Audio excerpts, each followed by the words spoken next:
절대 열어서는 안 될 등골 오싹한 이야기. 그래서 더욱 철저하게 봉인되고 꽁꽁 가둬둔 이야기. 함부로 손대는 자 반드시 그 대가를 치를 것이다. 안녕하세요. 함부로 열어서는 안 될 금기된 이야기를 봉인 해제하는 괴담 노트. 오늘도 문을 열었습니다. 자, 여러분 이제 새 학기가 좀 시작이 됐습니다. 네, 그리고 또 새 업무가 시작이 되었어요. 친구도 선생님도 교실도 모두 새 교실이죠. 네. 새로운 사람을 만나고. 네. 과연 나랑 친한 애들이 우리 반에 몇 명이나 모여 있을까? 네. 그리고 내 짝은 누구고? 점심시간에 누구랑 이제 또 도시락을 까먹어야 돼. 이런 네네네. 생각들로 궁금한 게 한두 가지가 아닌데요. 오늘 왜 이렇게 옷을 이렇게 입고 오셨어요? 굉장히 궁금해지는데요. 제가 새 학기면 약간 조금 이렇게 뛰고 싶지 않나요? 약간 좀 방방방. 아니, 알겠습니다. 우리 서임 씨는 학창 시절에 이 중에 뭘 가장 궁금해하셨습니까? 근데 저는 담임 선생님도 담임 선생님인데 저는 약간 교생쌤.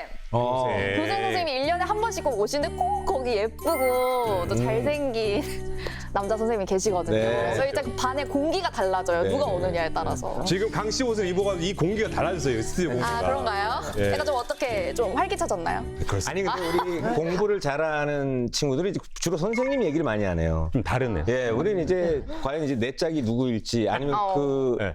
굉장히 유명한 미인으로 소문난 네. 학생이 과연 우리 반으로 배정이 될지 이런 기대감과 설레임으로 항상 새 학기를 맞죠. 맞이했는데 네. 역시 좀 느낌이 다릅니다. 네, 맞습니다. 그래도 어쨌든 설레임이라는 단어는 늘 우리에게 네. 뭔가 희망과 기대라는 느낌을 가져다 주는 건 맞는 것 같습니다. 네. 자, 오늘도 우리 괴담 노트를 설레이게 만드실 분들 나오셨죠? 네, 오늘도 우리에게 만신전의 금기 기록물을 공개해 주실 네 분의 만신들 나오셨습니다. 안녕하십니까? 안녕하세요. 안녕하세요. 반갑습니다. 네, 반갑습니다.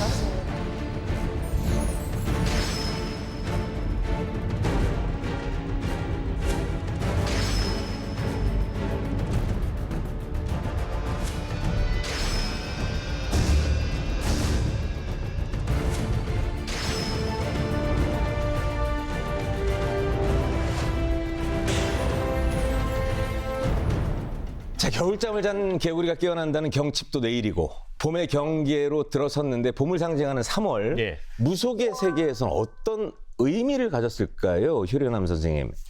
이제 3월은 이제 우리가 시작된 출발. 네. 네. 새로운 시작을 하기 때문에 그때 거진 대부분 이동과 이사를 많이 하시거든요. 그런 것 때문에 역마가 되게 많이 발휘가 된다고요. 네. 역마는 우리가 계속 움직여야 되는 거잖아요. 네. 움직임의 시작을 말을 하거든요. 내 마음가짐을 되게 중요시하는 시기인 것 같아요. 네. 부연 선생님, 그러면 우리 같은 그냥 일반인들이 뭔가를 하기 좋은 때라는 말처럼 전 들리는데 그런가요? 네. 무언가를 새로 시작하기 딱 좋은 시기죠. 왜냐하면은 꽁꽁 얼어있던 얼음들이 깨지고 땅에 숨구멍이 터지는 달입니다. 겨울 내내 얼어붙어 있던 땅이 얼음이 녹고 새싹이 솟아나듯 사람의 온도도 밑바닥에서 치고 막 이렇게 올라오는 시기예요. 그렇기 때문에 집안에 묵은 먼지를 탈탈 털어내고 새 지갑, 새 가방, 새 신발을 장만해서 병원연에 배원을 받아서 대한민국 국민 전부 다가 부자 되시길 바랍니다. 또 새 신발 사라니까 사야겠네. 네. 영보신당 선생님, 근데 마침 이제 정월 대보름이었잖아요, 네, 얼마 네, 전이. 근데 이 정월 대보름에 제가 이 괴담 노트 정말 잘 되게 해달라고 네. 엄청 제가 빌었거든요. 네. 근데 이게 뭔가 효과가 있는 건가요? 그럼요. 정월 대보름이라고 하는 거는 한 해에 이제 시작점을 맞이하는 시기이고 어떻게 보면 일년의 대운을 결정짓는 아주 큰 의미를 갖는 달이라고 그래요. 우리가 흔히 말하는 삼재풀이나 뭐 홍수막이 있죠. 네. 이제 새롭게 들어오기 전에 이 해운년에 미리 이제 험한 것들을 치워가자라고 하는 그런 행위들을 또 무속인들 세계에서는 하고 있거든요. 네. 와닿는 얘기가 대운이 들어오기 전에 아군이 들어오기 때문에 네, 그걸 네. 조심하기 맞아요. 위해서 네. 우리가 그런 것들을 좀 소멸시키기 예. 위해서 이런 네. 일들을 해왔군요. 맞아요. 네. 선생님들이 3월이라 좋은 말씀들을 굉장히 많이 해주십니다. 안전바이보살 선생님, 우리가 복을 더 많이 받기 위해서라면 네. 우리가 해야 될 좋은 행동 있을까요? 우선은 땅의 기운이 바뀌는 때이니 네. 아침에는 창문을 한 3분에서 5분 정도 열어서 새로운 방 안의 공기는 내보내고 들어오는 공기로 순환을 시켜주는 것도 굉장히 좋은 것 중에 하나이고요. 예.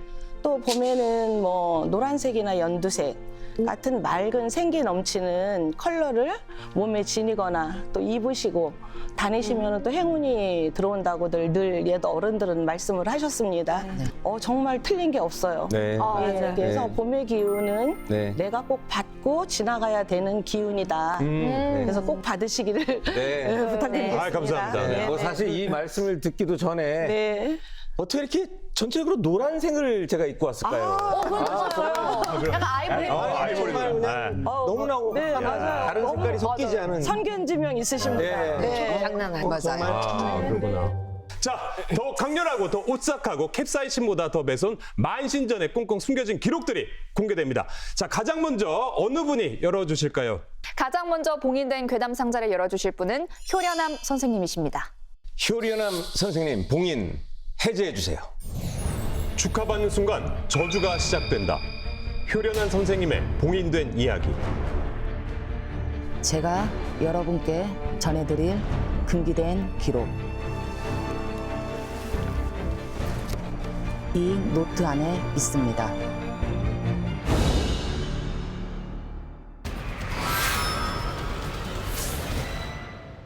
생일에는 모든 이들이 축하를 받는데요.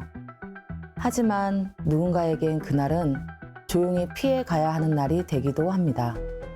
오늘의 주인공처럼 말이죠. 지금부터 생일이 되면 두려움에 떨어야 했던 여학생의 사연 들려드리겠습니다. 아름아, 아침부터 무슨 일? 짠! 놀랐지? 생일 축하해, 혜진아! 혜진 씨는 아름 씨가 대학에서 처음 사귄 친구였는데요. 아름 씨는 친구 혜진 씨의 생일 축하를 위해 손수 미역국을 끓여오는 정성을 보여주었습니다. 야, 우와, 미역국을 끓여주는, 와, 친구. 아름아 진짜 감동이다. 고마워. 네 생일은 언제야? 나도 안 잊을게. 어? 아, 근데 내 생일은 이미 지났어. 너 축하 연락 오는 거 아니야? 본인 생일을 묻는 혜진 씨의 말에 급하게 말을 돌리는 아름 씨. 이유는 아름 씨의 생일이 아직 지나지 않았기 때문이었죠. 왜? 근데 왜 속여? 그러게, 감출 일이 아닌데. 이틀 뒤가 생일인 아름 씨. 혜진 씨는 이 사실을 아름 씨가 돌아간 후 우연히 알게 되는데요. 그저 생일을 앞둔 아름 씨가 민망해서 숨긴 거라고만 생각했습니다. 김아름 기대해라. 내가 잊지 못할 생일을 만들어준다. 하지만 생일 당일 아름 씨는 혜진 씨 생각과 달리 자신의 생일을 조용히 넘어가고 싶었습니다. 아직 11시야? 빨리 지나가라 좀. 제발 이번 생일은 무사히 지나가길.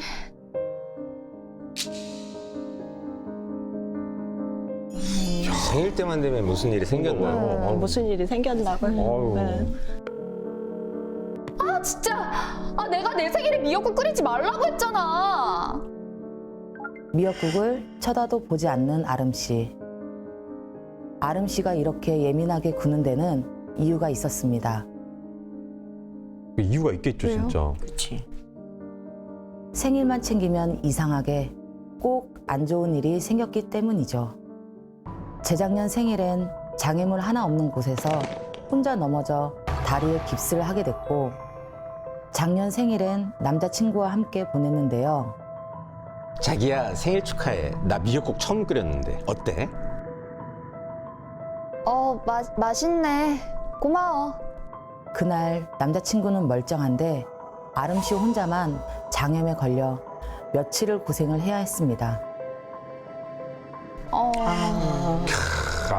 계속 저런 일이 있으니까 맞아. 트라우마 생기고.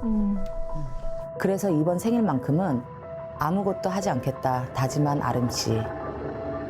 아름 씨는 모든 약속을 취소하고 집에서 혼자 쉬다 잠들 생각이었는데요. 오늘따라 시간이 왜 이렇게 안 가는 거야? 그때 걸려온 전화 한 통. 아름아 큰일 났어. 지금 빨리 우리 집으로 좀 와줘. 혜진아, 너 무슨 일인데? 혜진아! 혜진 씨의 다급한 목소리에 아름 씨는 어쩔 수 없이 집을 나설 수밖에 없었습니다. 아하. 가만히 있어야 되는데. 힘들 것 같은데. 지금은. 그리고 혜진 씨 집에 도착한 아름 씨. 서프라이즈! 아름아, 생일 축하해. 어떻게 알았어? 우리 집에 지갑 두고 갔더라. 못 봤으면 그냥 지나갈 뻔했잖아. 미역국도 안 먹었지. 이리 와봐. 아름 씨는 이 상황이 달갑지 않았지만 혜진 씨의 정상에 차마 티를 낼 수 없었죠. 그런데 그때부터 불길한 일이 벌어지기 시작했습니다.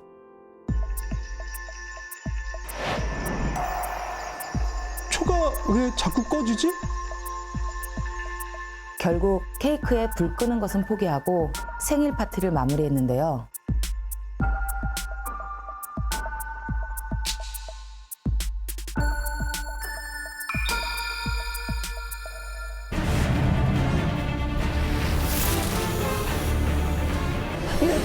내 거라고! 아름 씨는 그동안 혹독하게 치른 생일에 비하면 이런 공포는 견딜 수 있다고 생각했습니다. 아, 차라리 이제 가에 눌린 저런 느낌은. 그 공포를 끝으로 아름 씨의 생일은 지나가는 줄 알았는데요. 다음 날 먼저 일어난 아름 씨가 욕실로 들어갔습니다. 물기 하나 없는 욕실에서 미끄러진 아름 씨. 아름 씨는 꼬리뼈가 다쳐 한동안 병원 신세를 져야 했죠. 생일마다 이런 일을 겪는 분들 있을 것 같기도 하네. 네, 있어요. 있어요? 있습니다. 실제로 있습니다. 네. 도대체 아름 씨의 생일엔 왜 이런 일들이 반복되는 걸까요? 결국 아름 씨는 친구 혜진 씨에게 자기 생일에 대한 저주를 털어놓았는데요. 우리 엄마 친한 분이 무속인인데 한번 물어보자. 혜진 씨를 통해 전화 상담을 하게 된 아름 씨. 저는 아름 씨한테 양력 생일이 안 맞는 것 같으니 음력 생일을 챙겨보라고 했습니다. 그 후 아름 씨는 음력 생일을 챙기기 시작했고 그 이후로는 아무 탈 없이 보낼 수 있었죠. 사람은 태어날 때부터 피부정을 타고 태어납니다. 그래서 주인공처럼 그날 세상을 떠난 누군가가 질투로 해코지를 하는 경우가 있죠. 그러니 생일이라고 마냥 들떠있기보단 조금은 조심해보는 게 어떨까요? 제가 좀 소름 돋게 봤던 건 제가 음력 생일을 이제 항상 보내다가 양력으로 생일을 바꾼 지가 한 10몇 년 정도. 아, 그래요? 네. 괜찮아요. 저는 아무렇지 않아요. 그러니까 오히려 이게 더 편하고 그냥 늘 좋았던 것 같은데 이게 어떤 경우에 이런 일들이 일어나는 겁니까? 일단 뭐 좀 여쭤볼게요. 그러면 네. 지금 음력에서 양력으로 바뀌셨잖아요. 네. 그러면은 바뀌고 난 후에는 지금 생활하시는 게 어떻게 변하셨어요? 좋긴 너무 좋았죠. 어떤 면에서요? 그냥 잘 풀렸죠. 어. 10몇 년 전이라고 많이 하면 사실 보셨으니까. 안 좋았을 네, 안 좋을 힘들 때. 때니까 네, 네, 힘들 네. 때니까. 그래서 그냥 그렇게 바꾼 거거든요. 야, 근데 묘하게도 그 기점으로 또 뭔가 또 예. 그런 잘 일들이 풀리니까 예, 그러네요. 네. 신기하네요. 저 같은 경우에는 제 생일날 꼭 집에서 싸움이 났어요. 싸움이 나고 또 자매들끼리의 싸움, 또 부모님에 대한 싸움, 또 안 그러면 친구들에 대한 싸움, 진짜 엎어지고 깨지고가 많았어요. 아, 운이 안 좋아. 네네네네네. 오, 신기하다. 그러다가 이제 신을 받은 후에 예. 안 좋은 일들이 자꾸 생기니까 이럴 경우에는 어떻게 해야 되냐고 여쭤봤어요. 신 어머니한테. 그랬더니 너는 충살을 갖고 태어났다고 하시더라고요. 예, 충살을 갖고 태어났기 때문에 너는 네가 태어난 날과 동시에 충을 가지고 있기 때문에 그 날을 면해야 된다고 하셨어요. 그래가지고 제가 그때 이후로는 음력 생일로 바꿨어요. 양력에서 오히려 음력으로 바꿔버렸어요. 너무 소름 돋는 게. 네. 닭살 너무 여기 사연 주인공 아니세요? 내가 어렸을 때 저는요 제 생일날마다 진짜 무슨 네. 일이 있었어요. 왜냐면 난 지금 막 기억하고. 아, 돌이켜보니까. 난 이 얘기를 너무 많이 했거든. 예? 우리 어머님 중국 음식점 하실 때 내 생일날 친구들이 짜장면 제일 좋아하잖아요. 네네. 네. 그럼 내 생일만 기다릴 거 아니야. 그쵸, 그쵸. 근데 이제 내가 그때가 초등학교 한 4, 5학년 정도 됐어. 내가 이제 친구들이랑 같이 가자 할 수 있어. 네네. 갔는데 문이 닫혀 있는 거야 우리 집이. 주방에 그 주방장 삼촌이 새벽에 그냥 나갔어. 아, 그 장사를 못하는 상황이 되고. 그래가지고 집에 친구들이 놀러 왔는데 해줄 게 아무것도 없었던 거. 네. 오. 그리고 어머님이 하숙집 하셨을 때 네. 그 하숙집에 그 형들이 나 생일을 축하한다고 해서 그 당시 내가 롤러스케이트를 너무 갖고 싶었어. 네. 롤러스케이트를 사줬거든요. 엄마가 위험한데 이거 사줬다고 나한테 막 뭐라고 그러고 이거 사준 형한테 막 난리를 치면서 분위기가 안 좋아지고. 아무것도 아닌 것 같은데 막 진짜 완전히 막 깽판이 나고 막 그랬었던 기억도 있고 아 생일날 이런 일들이 일어나는 사람들이 꽤 있을 것 같네요. 네네. 왜냐면은 이분들은요, 양력이 맞으신 분이 계시고 또 음력이 맞으시는 분들이 계시거든요. 네. 네. 저 같은 경우에는 이제 일단은 음력으로 바뀌고 나서는 거짓말 아니라 싸우는 게 덜하고 또 오히려 또 그 대신에 음력으로 바꾸되 미역국은 또 먹지 말라고 하시더라고요. 예, 미역하고 또 저하고 안 맞는다고. 그래가지고 뭐든지 사람들마다 자기의 그 사주가 다르고 생년일시가 다 틀리잖아요. 그렇기 때문에 내가 똑같이 음력으로 가다가 혹은 또 양력으로 가다가도 갑작스럽게 내 생일날 안 좋은 일도 생기시는 분들이 계시거든요. 네네네. 그럴 때는 거진 대부분 삼재나 아홉수 같은 안 좋은 기운들이 들어왔을 때예요. 그때 내 생일 전후로 해서 좀 안 좋은 일들이 많이 생기시거든요. 네. 네. 그리고 또 신감을 있으신 분들, 또 조상감을 하시는 분들, 이런 분들이 충살이 들어오면은 되게 안 좋게 변해요. 네. 그래서 이런 분들은 음력 생긴을 챙기시는 게 되게 좋을 것 같아요. 네. 네. 피해간다고 보시면 될 것 같아요. 네. 안 좋은 것들은. 네. 네네. 이게 그리고 또 점집에 가면 간혹 생일밥을 챙기지 말라는 얘기도 되게 많이 하잖아요. 네네네. 네. 뭐 그거는 근데 약간 이유가 어떤 거예요? 이 생일밥은요, 말 그대로 나의 기운이 붙돋아 오는 생일이 있는가 하면 또 한편으로는 좀 찌부러드는 경우도 있어요. 생일이라고. 네, 왜냐면 그때 아까도 얘기했다시피 삼재의 기운이 있다던가 또 안 그러면 충살이 있다던가 안 그러면 말 그대로 아홉수가 있어서 내 생일 때 되게 안 좋은 일이 들어올 때가 있단 말이에요. 그럴 때는 다들 좀 피하고 가시는 것도 나쁘진 않을 것 같아요. 피해라. 네, 네네. 맞아요. 네. 알겠습니다. 뭐 생일날 미역국 먹어야 하는 건 아는데 네. 그럼 무속적으로 먹으면 좀 더 좋은 게 뭐 혹시 있을까요? 돈줄을 열고 싶으면 돼지고기, 그리고 인연을 살리고 싶으면 생선, 예, 그리고 조상 덕을 얻고 싶으시면은 대추차, 약밥을 드시면 되게 좋으실 것 같아요. 제가 다 좋아하는 거예요. 아, 좋아. 네. 여러모로 이제 나한테 득이 될 수 있을 만한 정보는 네. 알고 가면 좋죠. 그럼요. 양력 생일, 음력 생일. 아, 이게 사람마다 다르다는 사실을 처음 알았습니다. 네. 지금까지 효련함 선생님의 괴담 노트였고요. 다음 봉인된 상자를 열어주실 분은 누구신가요? 네, 이번에 상자를 열어주실 분은 안진바이 보살 선생님이십니다. 안진바이 보살 선생님 봉인 해제해 주세요. 질투에 눈먼 조상이 만든 비극. 안진바이 보살 선생님의 봉인된 이야기.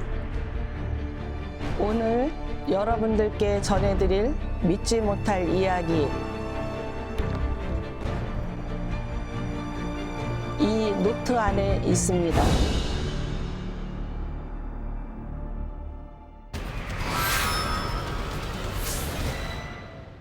사람은 때로 자신이 갖지 못한 것을 가진 사람에게 질투를 느끼기도 하죠. 지금부터 비틀린 질투로 인해 죽음으로 내몰린 한 가족의 이야기를 들려드리겠습니다. 고통 속에서 힘들어 하다가 끝내 스스로 세상을 떠난 남자. 그 남자는 바로 현철 씨의 첫째 아들이었습니다. 아들, 너까지 가면 어떡해? 아빠는 어떻게 살라고? 비통함의 이유는 아들뿐만이 아니었는데요. 3년 전 아내 정연 씨도 스스로 세상을 떠났습니다. 아내분도요? 아내에 이어 아들까지 떠내보낸 현철 씨. 아내와 결혼할 때까지만 해도 이런 비극은 상상조차 할 수가 없었죠. 장모님, 아들이래요, 아들. 정연 씨의 집안은 대대로 딸만 태어난 딸 부잣집이었는데요. 아들이면 얼마나 좋을까요? 그렇지. 귀한 아들이. 어머니는 4자매였고 정연 씨는 3자매였죠. 그래서 사내 아이라는 소식에 크게 기뻐했습니다.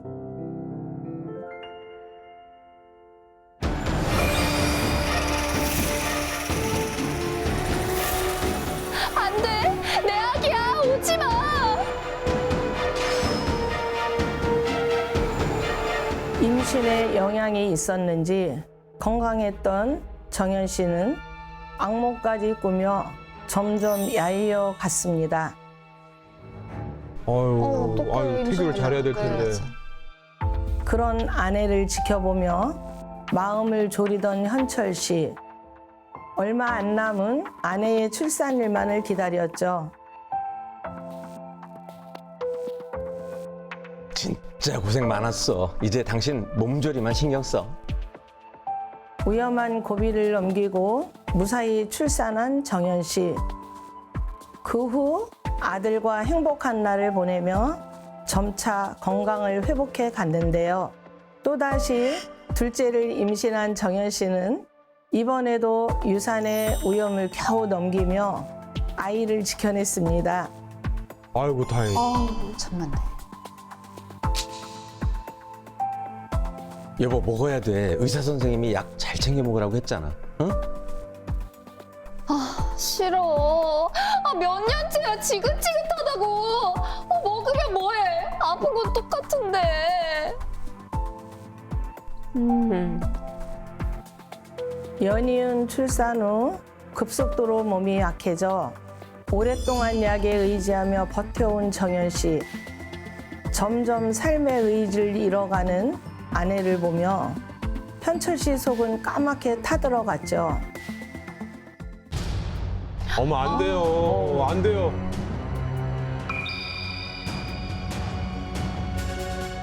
계속된 죽음에 현철 씨는 하나 남은 둘째 아들을 살리기 위해 저를 찾아왔는데요. 저는 아내 정현 씨의 집안에서 시작된 비극임을 알려주었는데요. 야 이번에도 딸이니? 네가 아주 우리 집안을 말아먹으려고 작정을 했구나. 죄송해요, 어머니. 이번에까지 딸만 다섯이다. 꼴도 보기 싫으니까 방에서 나올 생각도 하지 말아라. 에휴. 어머니, 여보, 아기만이라도 내보내주세요. 하지만 방문은 열리지 않았고 그녀는 아기와 함께 뼛속으로 스며드는 추위와 굶주림에 몸부림을 쳤습니다. 냉굴방에서 저렇게 감금시킨 거예요? 그 후 그녀는 시어머니와 남편에게 복수하기 위해 자신과 아기의 비참한 죽음의 원인인 아들 출산을 막아왔던 겁니다. 그래서 정현 씨 어머니 집안이 대대로 딸 부잣집이었죠. 원한이 많은 거야. 아 그렇구나. 선생님 이제 둘째 아들 하나 남았습니다. 이놈만은 꼭 살려주세요. 저는 현철 씨의 간절한 부탁을 거절할 수가 없어서 원혼이 더 이상 욕심을 부리지 않도록 달래주었습니다. 그렇게 길었던 원혼의 복수는 끝났고 더 이상의 비극은 일어나지 않았습니다. 소중한 생명은 경중을 따질 수 없습니다. 또한 성별과 상관없이 모두가 귀한 것임을 잊지 마세요. 오늘의 이야기는 여기까지입니다. 이렇게 영상에서처럼 조상이 아무런 잘못을 저지르지 않은 후손을 괴롭히기도 하나요? 정말 생각지도 못하는 일이지만 사실 실제 있습니다. 네. 사람이 죽으면 귀신이라고 하죠. 예. 그래서 일단 내 조상도 귀신입니다. 귀신이기 때문에 귀신은 인간이 생각하는 것처럼 모든 것을 다 생각하지 않아요. 않기 때문에 이 할머니는 다른 사람을 원한으로 대상을 삼은 게 아니고 내 아랫대에 자손, 그것도 아들을 임신한 아랫대의 자손한테 원한의 대상을 잡았던 거예요. 이 집에는 정말 10년이라는 세월이 와이프는 정신과 약으로 정말 하루하루를 버티면서 살았고 그다음에 아들은 엄마가 그런 사고사를 당하니까 아들은 이 상황이 전혀 믿겨지지가 않는 거예요. 그래서 결국에는 이제 아파트 옥상에 올라가서 투신 자살을 한 것입니다. 사람들은 이제 대상이 귀신은 악기나 작기만 있다 이렇게 생각을 하시겠지만 사실은 우리 집안에 밖에서 나가서 그럼요. 백살을 한 조상이나 차에 치였거나 칼부림을 당한 그런 조상들은 원이 많고 한이 많기 때문에 나한테 반드시 접신이 돼서 나한테 오면 해코지를 하게 돼 있어요. 왜냐? 본인들을 알아달라고. 예. 지금 이거를 보면서도 정말 눈물이 앞을 가리는 거예요. 왜냐하면 그때의 생생함이 저한테 너무 전달이 잘 되니까. 그래서 정말 있어서는 안 되는 경우가 생겨버린 것입니다. 네. 근데 선생님 이게 외증조 할머니는 억울하게 돌아가셨긴 하지만 어쨌든 이게 원한이 돼서 그러니까 후손을 이렇게 괴롭히고 또 죄를 지으신 거잖아요. 네. 그러니까 이런 경우에는 사실 뭔가 천도, 그러니까 하늘로 올라가기가 조금 힘들 것 같기도 한데 어떤가요? 네, 이분들을 이제 천도를 지내는 걸로 결정을 해서 네. 천도제를 지내는데 일반인보다는 굉장히 어렵습니다. 어렵구나. 네, 왜냐하면 죄를 지었기 때문에 네. 그 죄가 다 풀리지 않으면 천도가 어렵거든요, 사실은. 그래서 저는 이제 우리 이 무속인이 말하는 진우기와 그다음에 불법으로 부처님한테 죄를 짓고 갔으니까 부처님한테 기이해서 중생들한테 보살피면서 살아가라고 예, 불법과 신법으로 같이 천도제를 지내드렸습니다. 네. 잘하셨네. 제왕절개로 태어난 아이는 시간을 받아서 태어난 아이라 삼신할머니가 정해준 거랑 다른데 네. 이거 그럼 사주적으로 영향이 없나요? 이제 요거는 다 견해가 다릅니다. 예, 혹자는 뭐 시간 받아서 좋은 날에 제왕절개를 했으니까 이 사람은 대성할 것이다 라고 하시는 분도 있지만요. 저희가 정의를 내리자면 예. 사실은 어머니 뱃속에서 10달 동안 아기가 태아가 이제 잉태해서 태어나기까지 전부 사주가 결정이 되는 거예요. 그렇기 때문에 시간을 받는다고 해서 이 사람이 월등히 좋아지고 이런 거는 없습니다. 그래서 자기가 태어난 때와 시에 태어나지 못했기 때문에 받아야 할 자기가 타고난 복을 다 받기는 어렵다고 이제 저희는 말씀을 드립니다. 네. 그래서 생년월일 같아도 사람 인생이 다 다르지 않습니까? 네. 그래서 다르듯이 임의대로 이거를 태어나게 했다라면 네. 때로는 인생이 꼬일 수도 있다라고 말씀을 드립니다. 그러니까 뭐든지 자연스러운 순리대로 따르는 네. 게 최우선이라는 우리 안진바이 보살 선생님의 뭔가 잔혹한 괴담 노트였습니다. 네. 자, 다음 이야기는 어느 분이 또 준비해 주셨습니까? 자, 이번 이야기는 영보신당 선생님께서 준비하셨습니다. 또 어떤 이야기가 담겨 있을지 궁금한데요. 영보신당 선생님 봉인 해제해 주세요. 물에 젖은 조상이 보내는 섬뜩한 경고. 영보신당 선생님의 봉인된 이야기. 오늘 제가 들려드릴 잔혹한 이야기. 바로 이 안에 담겨 있습니다.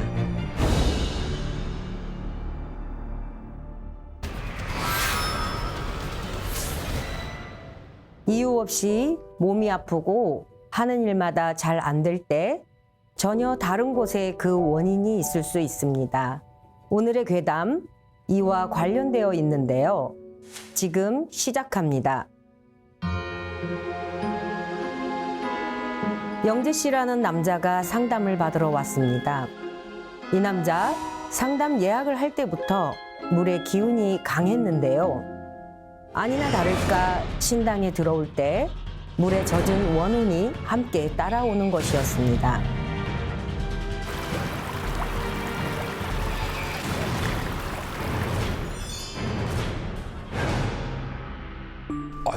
이유도 없이 몸도 아프고 되는 일도 없어요. 저만 그런 게 아니고요. 여동생들도 그래요. 집안에 우환이 들었네요. 그러자 영재 씨는 더욱더 시리에 빠졌습니다. 신을 받아야 된다고 해서 굿도 여러 번 했습니다. 저는 절망하는 영재 씨를 어떻게 해서든 도와주고 싶었습니다. 묘가 문제입니다. 용하다고 해서 찾아온 건데 묘라뇨. 선생님까지 왜 이러세요? 영재 씨는 제게 실망을 했지만 저는 이분을 위해 할 말은 해야 했습니다. 끝까지 영재 씨를 설득했으나 영재 씨는 제 말을 믿지 않았고 끝내 신당에서 나가버리고 말았습니다. 묘 자체가 이제 당사자는 이해가 안 간다. 네. 그런데 영재 씨가 가고 난 후 저는 자꾸만 물에 관한 안 좋은 꿈을 꾸게 되었습니다. 영재 씨 집이 물에 차는 불길한 꿈이었습니다. 그래서 영재 씨에게 전화를 걸어 조심하라고 알려주었으나 영재 씨는 제 말을 듣지 않았습니다.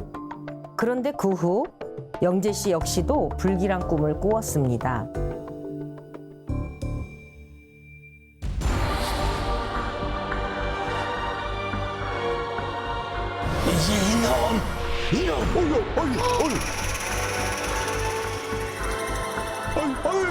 살려주세요. 살려주세요.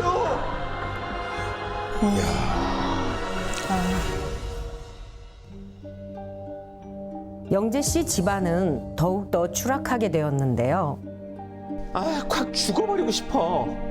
장사하면 뭐하냐고 손해만 보는데. 가게 접으려고 내놓은 지 언젠데. 이게 나가야 말이지. 영재 씨 집안의 우환은 더욱 거세졌는데요. 영재 씨 여동생 한 명이 갑자기 교통사고로 허무하게도 세상을 떴습니다. 그 후 얼마 뒤 남은 여동생마저 비관하다가 스스로 삶을 끝냈습니다. 저 지금 우환이 드는구나. 가족 전체가 다.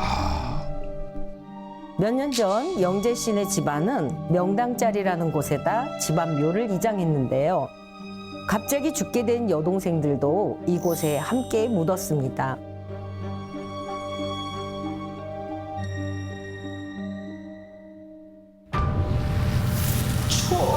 추워 물이 너무 차. 춥다고. 영수가. 영수가. 춥다고. 너무 춥다고. 추워.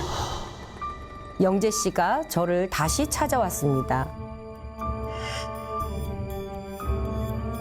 선생님, 도와주세요. 제가 지금 시키는 대로 다 할게요, 선생님. 제발 도와주세요. 운전할 줄 아시죠? 저는 영재 씨네 집안 사람들이 묻혀 있다는 묘자리를 직접 확인하러 갔는데요. 선정 경로를 이탈했습니다. 선정 경로를 이탈했습니다. 이상하다. 왜 그러지? 영재 씨는 내비게이션을 다시 맞춰보았지만 계속해서 집안묘가 있다는 산 주위를 뱅뱅 돌게 했습니다. 호수가 있구나. 아니, 저건 저수지 아닌가요? 영재 씨네 집안 묘자리는 알고 보니 산 아래 입구 근처 찾기 쉬운 곳에 위치해 있었는데요. 옮긴 묘자리는 겉으로 보기엔 해도 잘 들고 명당자리 같아 보였지만 위쪽엔 큰 저수지가 2개나 있었던 겁니다. 그리고 산 수맥의 끝자락에 묘가 있었던 것이죠. 묘자리에 물이 차는 것보다 나쁜 건 없습니다. 그렇기에 영재 씨네 집안에 우환이 꼈던 것이었습니다. 저는 즉시 이장을 하라 했고 영재 씨는 이를 위해 파묘를 했는데 이때 영재 씨 꿈속에서 봤던 것처럼 묘에서 물이 콸콸 쏟아졌습니다.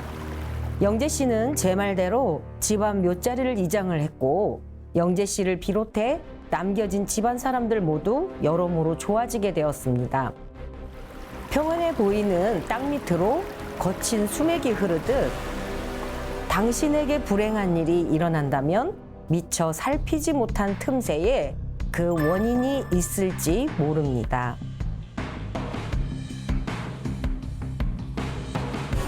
묘자리에 물이 찬다는 게 이렇게 중대한 문제네요. 그러면 우리가 성묘 갔을 때 조상님 묘에 물이 찼는지를 어떻게 알 수가 있을까요? 일단 주변으로 이제 묘의 주변으로 봤을 때 해는 굉장히 많이 들어요. 네. 네. 그래서 우리 일반인들은 네네. 겉으로 보여지는 것이 전부이잖아요. 그렇죠. 응? 그 주변에 우리가 물이 좋아하는 식물들. 그럼 이끼. 그러면은 이끼. 우리가 바닷가에서 볼 수 있는 섬초. 네. 그것이 핀 것까지도 본 산소가 있었어요. 묘자리예요? 묘자리. 그래서 그런 부분들로 기본적으로 우리가 쉽게 일반인들이 이제 평가를 할 수 있는 부분이 그걸로 볼 수 있어요. 네. 이런 묘들은 그렇게 이끼 부분, 뭐 식물 부분 이런 부분도 볼 수는 있지만 물이 많이 찬 산소는 어떻게 보면은 물이 너무 모자라도 그렇지만 너무 넘치면 식물들이 썩죠. 그렇죠. 그 네, 이치와 맞아요. 똑같이 잔디가 자라지가 않아요. 맞아. 예. 그래서 간혹 가다가 이렇게 산중을 이렇게 볼 때 벌거숭이 산소들 그리고 덮어놓고 다져놓고 다져놔도 자꾸 흘러내려요. 이런 것들로 조금 볼 수가 있어요. 네. 그래서 이런 거를 다 통틀어서 볼 때 그게 수맥의 현상이다. 그렇죠. 네. 네, 맞습니다. 네. 그럼 우리 같은 일반인들이 그 묘자리를 볼 때 네네. 수맥 외에 특별히 주의 깊게 봐야 할 뭐 또 다른 게 있습니까? 산소의 주변으로 예. 이제 큰 나무들이 있잖아요. 그렇죠. 산에 나무들이 뭐 그렇죠. 나무들이 있어요. 우리가 일반인들은 내 조상의 묘를 잘 가꾸기 위해서 주변을 조금 아름답게 가꾸시는 분들이 많아요. 그렇죠. 맞아요. 좀 그늘도 있게 만들고. 근데 우리는 네. 옛날에는 그렇지 않았잖아요. 그저 그냥 매장의 문화고 꾸밈이 없었던 그런 시대인데 요즘은 내 조상을 많이 위한답시고 예. 했던 이런 행위들이 이제 조금 세월이 지나서 나무들이 이제 뿌리를 더 깊게 파고들잖아요. 땅속으로. 그렇죠. 뿌리는 어느 쪽으로 뻗어갈지를 모르잖아요. 맞아요. 그렇죠. 맞아요. 그래서 조상의 묘를 감을 수도 있거든요. 근데 이 조상의 묘 자리에 나무 뿌리가 머리로 박혔는지, 머리를 감았는지, 심장으로 감았는지, 위로 감았는지, 이 형태에 따라서 후손이 아픈 형태가 똑같이 나타난다는 거예요. 맞아요. 알려주느라 나는 여기가 불편해. 또한 우리가 산에서는 이 들짐승, 또 뱀, 네네. 또 쥐 예. 이런 부분들이 있잖아요. 이들도 자기네 집을 짓기 위해서 찾아간 곳이 내 조상의 묘일 수도 있다는 거야. 네. 그럼 일단 우리가 직접적으로 인간이 파헤쳐 놓지 않았다고 하더라도 그거는 타의에 의해서 파묘가 돼버린 거야. 구멍이 뚫려진 거야. 맞아요. 네. 그래서 바람이 들기 시작을 하면서 그때부터 또 묘탈이 일어나기도 하죠. 네. 이런 것들도 수맥과 더불어 우리가 평상시 이제 내 조상의 묘를 찾아갈 때 아주 주의 깊게 조금 한번 관찰을 해보시길 조금 부탁드립니다. 네. 이게 예전에 조선시대 때 그 사도세자가 그 죽고 나서 정조가 이제 아버지 사도세자 묘 옮길 때도 물이 찼다. 네네. 라는 얘기가 그때도 있었다고 네네. 들었는데 그러니까 그런 방법들로 알 수가 있는 거예요. 그렇죠. 네. 근데 선생님 이게 만약에 집안에 계속 이유가 없는 어떤 우환이 지속이 되는데 뭔가 또 경제적인 이유도 있을 수도 있고 집안 어른들의 반대로 인해서 이게 약간 이장이 어려울 수도 있잖아요. 이때는 네. 좀 어떻게 해결을 할 수 있을까요? 일단 묘라는 부분은 인간의 집도 있지만 이 부분은 조상의 집이거든요. 그래서 함부로 이렇게 해봐라 저렇게 해봐라 할 부분은 사실 아니에요. 이건 정확해야 될 부분이기 때문에 네. 한 가지 방법으로는 직접적으로 묘를 건드는 것보다 반경 조금 넓은 쪽으로 좀 자리를 잡아서 좀 맥을 좀 끊는 쪽 아니면 물이 흘러 내려가는 그 수맥의 기운을 옆으로 틀어버리는 쪽. 또한 나무의 성질이 또 강한 기운을 갖고 있는 나무들이 있잖아요. 네. 그거를 이 주변으로 조금 넓게 해서 조금 심고 가는 것도 하나의 방법이에요. 네. 또랑을 파거나 나무를 좀 심는 걸 또. 이거는 어디까지나 응급처치고 네. 그 임시 방편이지 임시 방편이구나. 이걸로 모든 것을 다 막을 수는 없어요. 야, 이제 뭐 이번 또 추석에 성묘 가가지고 그냥 인사만 하고 오지 말고 여러분들 네. 요 주의를 한번 꼼꼼하게 살펴보는 것도 필요해 보입니다. 네네. 수맥터에 묻힌 조상이 보내온 무시무시한 경고의 이야기 영보신당 선생님의 괴담 노트였습니다. 자, 그럼 다음 노트의 주인공 어느 분이신가요? 네, 자 이제 오늘의 마지막 괴담 노트입니다. 부연사 선생님의 괴담 노트입니다. 부연사 선생님 봉인 해제해 주세요. 생을 갉아먹는 악궁합의 실체 부연사 선생님의 봉인된 이야기. 오늘 여러분께 전해드릴 끔찍한 이야기는 바로 이 안에 있습니다.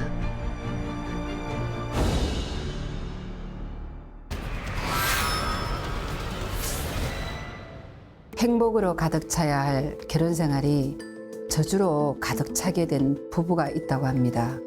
어떤 기구한 운명이길래 죽음의 그림자가 따라붙게 된 것이었을까요? 오늘의 괴담 시작합니다. 30대 중반의 인플루언서인 아내 제니퍼. 충격적인 일을 겪게 되는데요. 여보, 아가가, 우리 아가가. 여보, 안 돼! 안 돼! 안타깝게도 유산을 하고 말았는데요. 하지만 이 부부의 고통은 이것이 끝이 아니었습니다.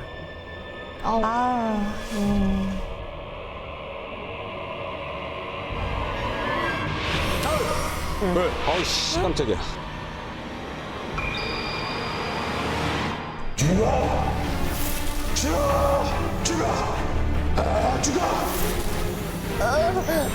여보. 함께 잠을 잘 때면 남편은 자기도 모르게 종종 아내의 목을 조르곤 했습니다. 무슨 일입니까 이게? 뭐예요 이게? 여보, 설마 내가 또?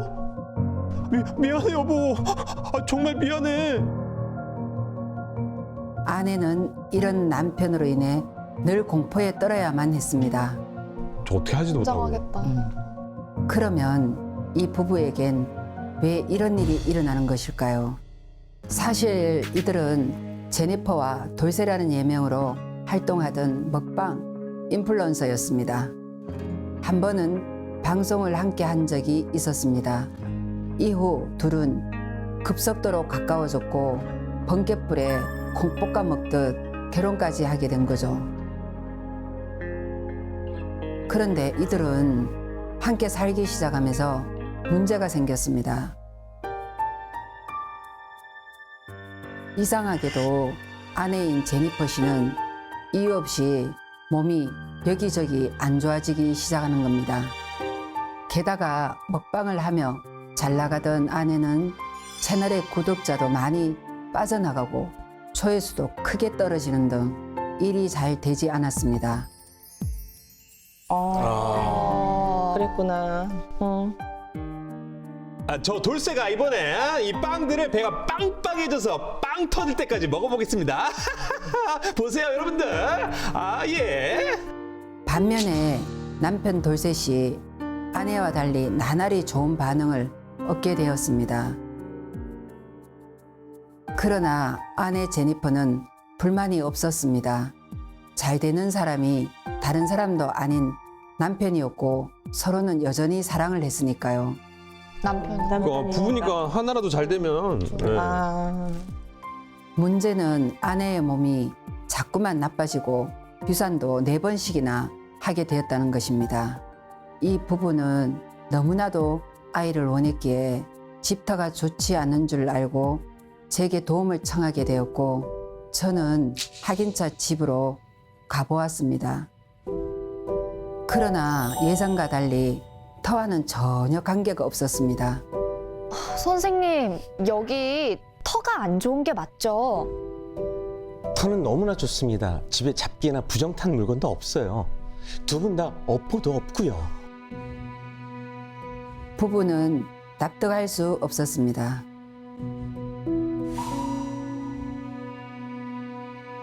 안타깝게도 두 분의 궁합은 악궁합 중에서도 최악의 악궁합입니다.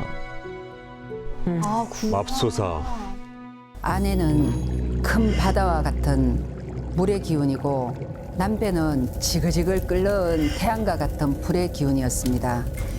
그러나 물과 불은 서로 상극이고 보통의 경우엔 물이 불을 이기게 되죠. 하지만 이들은 불이 너무 강해 물이 증발하는 하다 수중이었습니다. 남편의 기가 훨씬 더 강했으니까요. 모든 이에겐 각자의 기운이 있는데 이 기운은 자신을 보호하고 성공시키려는 본능이 있습니다. 그래서 아내는 잘 되던 일도 쇠락해서 가고 건강도 안 좋아졌으며 유산까지 하게 된 것이었죠. 심지어 남편은 자기도 모르게 아내를 죽이려 했던 것이었습니다. 이 사람 아이도 낳고 건강하게 잘 살고 싶어요.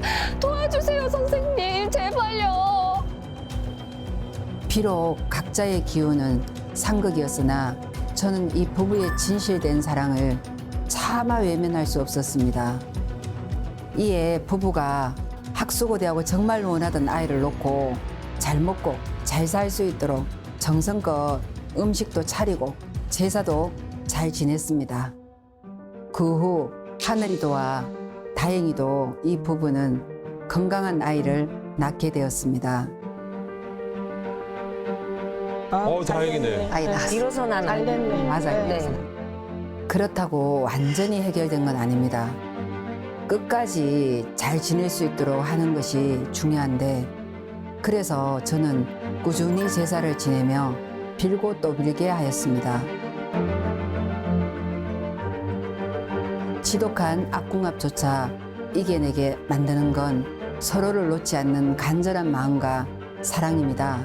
그 간절함에 저희 같은 사람들의 정성이 보태진다면 하늘도 결국엔 그 인연을 허락하는 법이죠.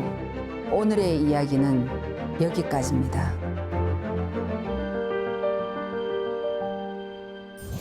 우리가 드라마 대사에서도 많이 들었고 또 부부간의 싸움에서도 많이 들을 수 있는 게 내가 널 만나고 되는 일이 하나도 없어라는 말 맞아요. 많이 하잖아요. 네. 맞아. 그러니까 우리가 악궁합이 있고 좋은 궁합이 있고 궁합이 있고 그 대충 어떤 느낌인지는 알겠는데 중요하게 여기는 궁합은 뭔가요? 이제 궁합은 예. 단순히 두 사람의 기운이 잘 맞나 안 맞느냐에 따라서 딱 갈라져요. 이제 그리고 또 궁합이 안 맞는다는 뜻은 합궁이 안 됐다는 뜻이에요. 합궁이 원만하게 잘 돼야만이 자손들도 집안에 흘러가는 기운들도 네. 원활하게 흘러갈 수가 있는데 네. 그 서로의 기운이 만났을 때 어떤 시너지를 내느냐에 따라서 궁합이 좋다 아니면 악궁합이다 이렇게 판단을 할 수가 있죠. 네. 그래서 사람마다 타고난 오행의 기운도 중요하지만 윗대 조상에서부터 내려오는 뿌리의 기운도 가장 중요합니다. 이제 난과 난끼리 만났어요. 그러면은 이 집안의 조상 기운이 있고 이쪽 집안의 조상의 기운이 그렇죠, 있어요. 그렇죠. 네. 이 조상의 기운들이 서로 잘 맞으면은 이제 궁합이 좋다. 그래서 이제 띠를 많이 중요시하죠. 띠. 띠가 이제 조상의 원뿌리입니다. 네, 네, 네. 그리고 이제 또 월은 각자의 성향이잖아요. 네, 네. 그리고 태어난 생일날이 네, 네. 나 자신인데 이 생일날에 또 궁합하고 상관없이 이혼살이 있거나 공방살이 들어있으면은 운에서 들어올 때가 있고 대운에서 또 들어올 때가 있어요. 네. 세운에서 들어올 때도. 네. 그러니까 이 운도 중요하고 나의 또 이제 사주도 중요하고 네. 서로 만나서 이게 딱 부딪혀가 시너지올까나 뭐 정말 뭐 재물도 일고 자손들도 번창을 네네. 하겠지만은 궁합이 맞지 않을 때에는 모든 일들이 틀어져 버려요. 아, 예. 그래서 결혼 전에 궁합을 예전에는 사주 단자를 먼저 받고 또 이제 궁합이 맞나 안 맞나를 이제 선택을 해서 이제 각자 이제 또 결혼 혼인 성사를 맺기도 했어요. 근데 예. 지금 시절은 그런 시대가 아니잖아요. 그래서 궁합이 나쁘면은 합궁이 제대로 되지 않는 거고 그렇기 때문에 부부 사이에 궁합이 굉장히 중요한 거예요. 네. 그렇군요. 이번 영상에서는 그 삼신할머니가 내리는 그 삼신벌전도 아닌데 아이가 생기지 않거나 또 유산이 또 됐었잖아요. 네. 궁합이 맞지 않아도 뭐 종종 뭐 이런 일들이 뭐 일어나는 건가요? 이제 궁합이 맞지 않다는 것은 합궁이 원만하지 않으니 삼신할머니가 쉽게 자손을 점지하여 주지 않는 것이죠. 아. 네. 그래서 삼신할머니는 세세명과 수명과 복을 점지해 주는 분입니다. 그래서 집안마다 업보가 조상의 뿌리가 다르기 때문에 점사를 통해 확인을 해봐야만이 해결책을 알 수가 있습니다.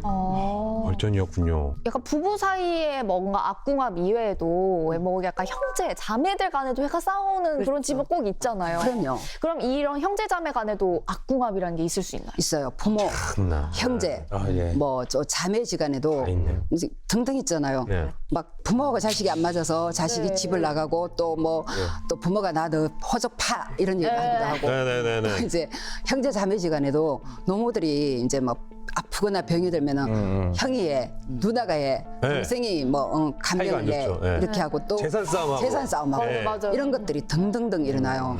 근데 이제 어떻게 보면은 부모 자식지간의 궁합도 굉장히 중요해요. 그 이상민 씨 같은 경우가 네. 그 엄마하고 궁합이 아주 좋은 편입니다. 아, 그래요? 그래서 아마 엄마 유품 같은 것도 아직 덜 네. 정리했을 가능성도 네, 많아요. 맞아요. 돌아가신 지가 좀 됐어도. 네. 네. 그래서 이제 부모 자식지간의 궁합 굉장히 중요합니다. 네. 맞아요. 네, 형제지간의 궁합도 중요하고. 맞아요. 이럴 땐 이들의 관계를 원만하게 해야 하는데 그러기 위해선 부모님의 업보인 흉살과 액살을 풀어내야만 해결이 원만하게 될 수 있다고 볼 수 있습니다. 네. 그거 어떻게 풀어야 됩니까, 그건? 네. 흉살과 액살을 푸는 방법은 각자 집안의 기운도 다르고 목화토금수 오행도 다 달라요. 그렇죠. 그러면 기운에 따라 푸는 방법이 다 달라요. 다 다른데 그걸 푸는 건 유일하게 무속인 선생님들만 할 수 있고 무속인 선생님들의 도움을 받는 게 가장 좋습니다. 네. 그리고 부모 자식 간에 타고난 궁합도 있지만은 결국은 서로 노력하고 맞춰가는 자세가 가장 중요하고 꼭 필요한 문제입니다. 네. 서로가 마음을 열고 노력을 해야죠. 맞아요. 그리고 나서 또 이제 도움도 받아야죠. 맞아요. 네, 맞습니다. 부효자 선생님의 이야기를 끝으로 오늘 준비한 봉인된 이야기 모두 열어봤습니다. 네 분 선생님, 봉인됐던 괴담 해제시켜 주셔서 감사합니다. 자, 열지 말아야 할 이야기를 봉인 해제하는 금기된 이야기 괴담노트 벌써 마칠 시간입니다. 자, 부연사 선생님의 말씀처럼 3월은 땅에 숨구멍이 터지는 시기라고 합니다. 운해의 흐름이 기지개를 켜는 시기인 만큼 우리도 내일 아침에 뭐 창문 활짝 열고 기지개 활짝 켜는 그런 하루 되시길 바라겠습니다. 네, 저희는 다음 주에 더 무섭고 오싹한 이야기로 돌아오도록 하겠습니다. 괴담노트 봉인 완료!